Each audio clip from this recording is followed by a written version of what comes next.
안녕하십니까. 김대원의 팩트체크입니다.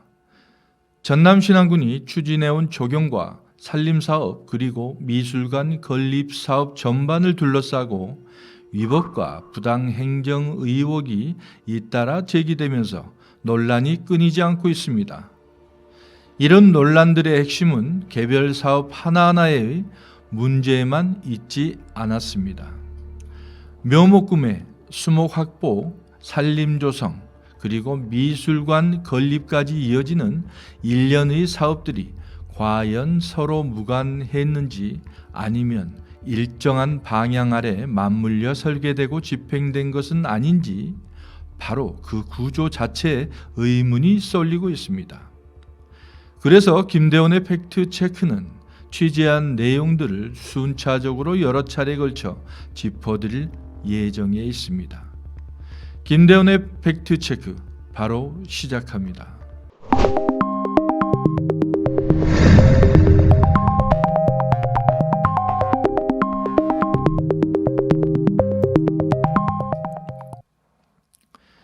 지금 신안군에 던져지고 있는 퀘스천은 매우 단순한 것 같습니다.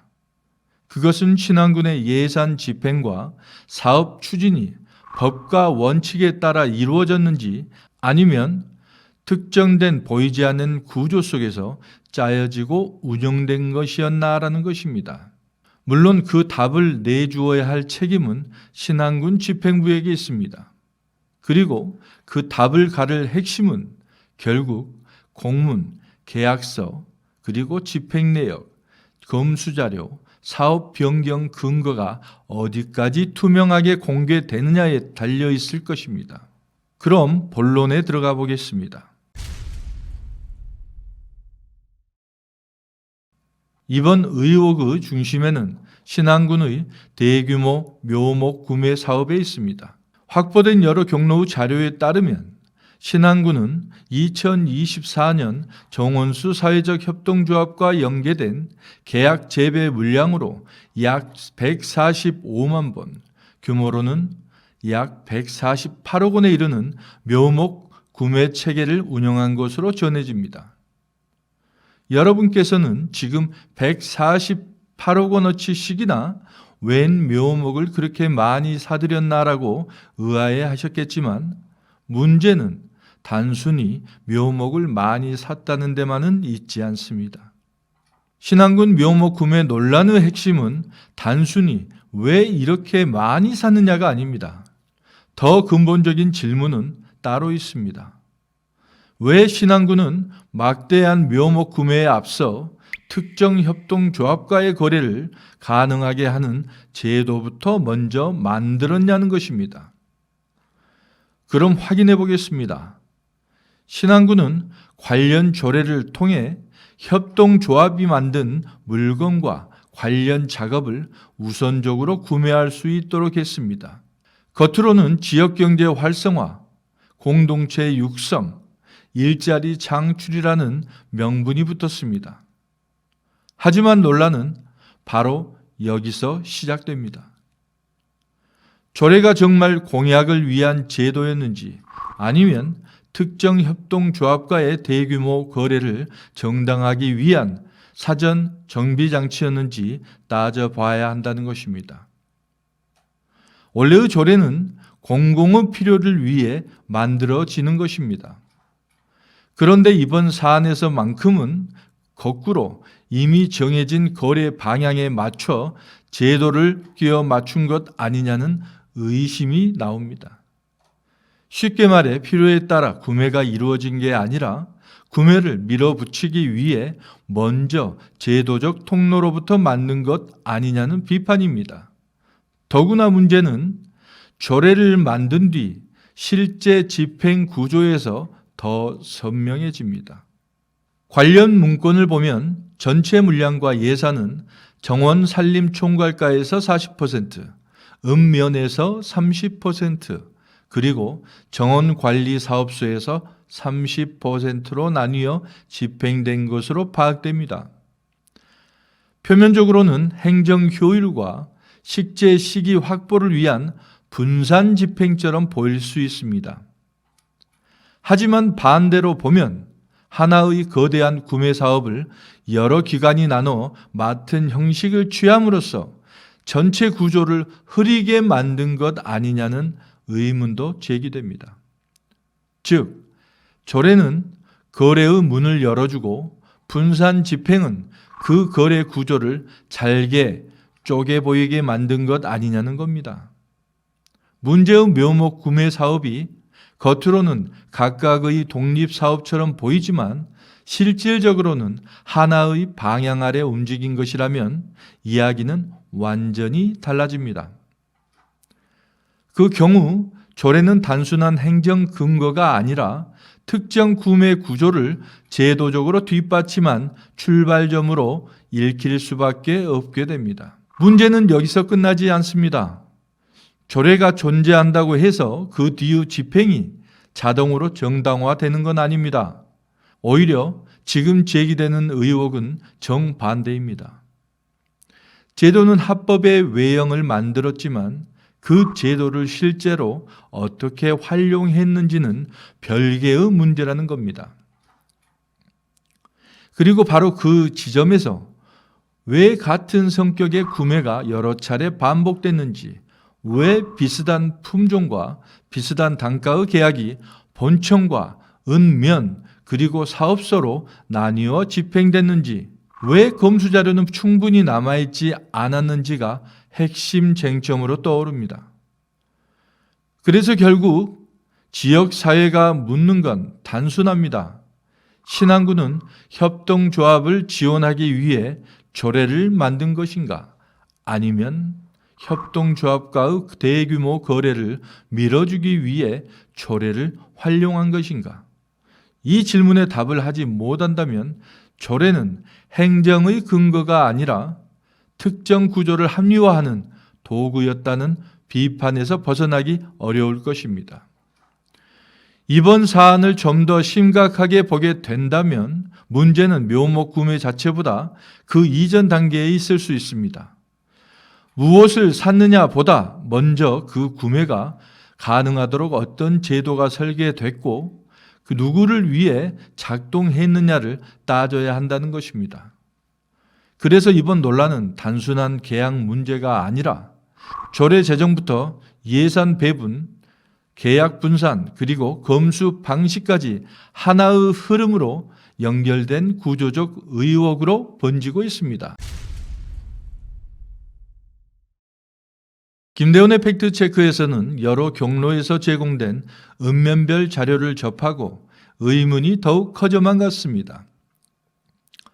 앞에 읍은 2024년 5만 주, 총 6억 6천만 원 규모의 묘목을 집행했는데 관련 계약은 1차부터 4차까지 반복됐고 단가는 모두 동일한 수준으로 나타났습니다.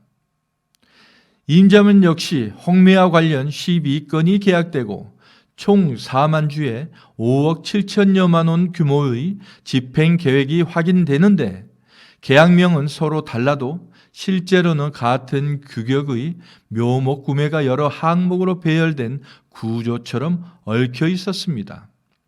자읍면도 총 17건 계약되고 3만 6천 주에 약 7억 9천여만 원 규모로 세 품종이 반복 등장했습니다.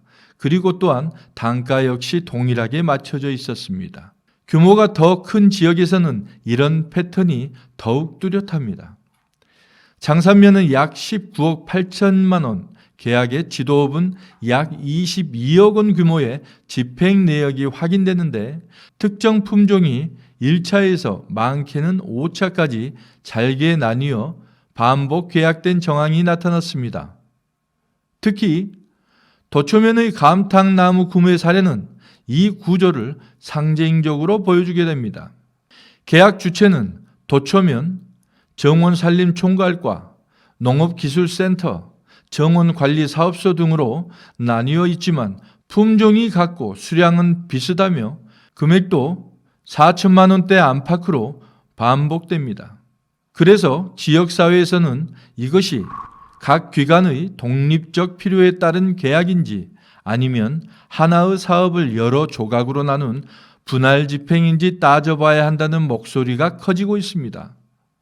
물론 이 자체만으로 곧바로 위법이라고 단정할 수는 없습니다. 하지만 적어도 계약 설계 방식에 대해 납득할 만한 설명이 필요하다는 점은 분명해 보입니다.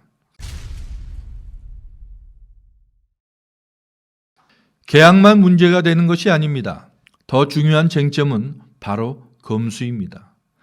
정말 계약서에 적힌 수량만큼 묘목이 들어왔는가? 그리고 그 묘목이 실제로 현장에 제대로 식재됐는가 하는 문제입니다. 확보된 자료에는 납품 수량을 확인할 객관적 자료가 충분하지 않거나 일부는 식재 이후 사진으로 검수를 대신한 정황까지 담겨 있는 것으로 전해집니다. 만약 실제 납품 시점에서 수량과 규격을 대조하지 못한 채 사후 사진으로 절차를 가름했다면 계약 수량과 실제 납품 수량이 일치했는지 확인하기는 매우 어렵게 됩니다. 쉽게 말해 몇 그루를 샀고 몇 그루가 실제로 들어왔는지 가장 기본적인 단계에서부터 검증이 흔들릴 수 있다는 뜻입니다. 대규모 예산이 투입된 사업일수록 검수는 계약만큼이나 중요합니다. 그런데 바로 그 기본 절차가 제대로 작동했는지가 이번 논란의 또 다른 핵심입니다. 논란은 묘목 구매에만 머물지 않았습니다. 기중수목 사례금 문제 역시 도마 위에 올라왔습니다. 통상 기증은 무상 제공을 전제로 하지만 이번 사안에서는 수목 가격에 상당하는 금액이 사례금 명목으로 지급된 것으로 알려졌습니다. 형식은 기증이지만 실질은 매매에 가깝다는 지적이 나오는 이유입니다. 더구나 수년간 누적 지급액이 100억 원대를 넘는다는 주장까지 제기되면서 재정 집행의 타당성 논란이 커지고 있습니다. 또 한 가지는 안자면 치유의 숲 조성 사업과 김한기 미술관 건립 사업도 별개 사업이었던 것이 대상지와 계획 변경을 거치며 사실상 하나의 프로젝트처럼 결합됐다는 의혹을 받고 있습니다. 이 과정에서 목적 외에 예산 사용이 있었는지 사업 취지가 바뀐 것은 아닌지 일부 공사가 기존 미술관 시공업체와 수의계약 형태로 진행된 것은 적정했는지 등의 문제가 제기됩니다. 업체의 자격요건 논란까지 겹치며 계약의 적법성과 공정성 문제로 이어지고 있습니다. 또 서남해안 섬숲 생태복원 사업에서는 실시 설계 없이 과다 구매된 묘목이 방치되거나 매립됐다는 지적과 일부 현상에서는 폐사와 소실 정황이 있다는 주장까지 나오고 있습니다. 자, 이쯤 되면 개별 사업의 실수나 행정착오 차원을 넘어 예산 편성부터 계약과 검수 그리고 변경 또 사후 관리에 이르는 전체 구조를 점검해야 한다는 요구가 나오는 것도 큰 무리는 아니라고 생각됩니다. 결국 이번 논란은 하나의 질문으로 모아집니다. 누가 어떤 구조 아래서 이 사업들을 설계하고 집행했는가? 사업 변경의 적법성 그리고 보조금 집행의 목적 적합성 또 계약 구조의 설계 방식, 특정 단체나 업체로의 계약 집중 여부는 더 이상 따로 떼어볼 문제가 아니라는 지적이 나옵니다. 지역 안팎으로는 이제 개별 사업의 위법 여부를 따지는 수준을 넘어 행정 시스템 자체를 들여봐야 한다는 목소리가 커지고 있습니다. 과거 감사 과정에서 핵심 쟁점이 충분히 검증되지 않았던 것 아니냐는 문제까지 이어지면서 감사 범위와 절차를 둘러싼 논란도 확산되는 분위기입니다. 남은 것은 투명한 공개와 검증입니다. 공문과 계약서 그리고 집행 내역, 검수 자료, 사업 변경 근거가 어디까지 명확하게 드러나느냐에 따라 이번 논란의 실체도 분명해질 것입니다. 지금 신안군에 필요한 것은 해명 그 자체가 아니라 의혹을 해소할 수 있는 구체적 자료와 절차입니다. 그리고 그 공개 수준이야말로 이번 사안을 둘러싼 모든 질문의 출발점이자 결국 신뢰 회복의 첫 걸음이 될 것입니다. 김대원의 팩트체크, 오늘 이야기는 여기까지입니다. 김대원의 팩트체크는 여러분의 구독과 좋아요가 큰 힘이 됩니다. 감사합니다.